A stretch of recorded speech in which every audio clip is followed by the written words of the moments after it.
মুন্নি আর রাজু দুই বোন, তাদের মধ্যে অনেক বড় আড়ি ছিল। তারা সব সময় একে অপরের খেলার জিনিস ভেঙে ফেলতো। একদিন রাজু মুন্নির খেলনা ভেঙে ফেলে। এর কারণে মুন্নিও রেগে যায় এবং রাজুর রিমোট কন্ট্রোল গাড়ি পানিতে ভিজিয়ে নষ্ট করে ফেলে। এর কারণে রাজু মুন্নির বারবি ডলটা কেটে কুচি কুচি করে ফেলে।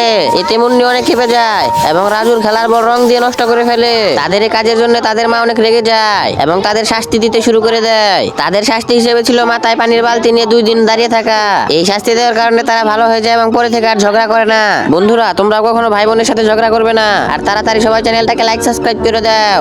একদিন স্কুল থেকে আসার পর চম্পার মন অনেক খারাপ ছিল। সে কাউকে কিছু না বলে তার রুমের ভেতর ঢুকে কান্না শুরু করে দেয়। এটি দেখে চম্পার মা অনেক চিন্তিত হয়ে পড়ে এবং চম্পার কান্নার কারণ জিজ্ঞেস করে। চম্পা তার মাকে কোনো কিছু বলতে চায় না, কিন্তু চম্পার মা অনেক রিকোয়েস্ট করার পর চম্পা সবকিছু খুলে বলে।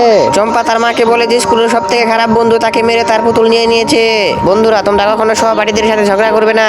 আর তাড়াতাড়ি সবাই চ্যানেলটাকে লাইক সাবস্ক্রাইব করে দাও।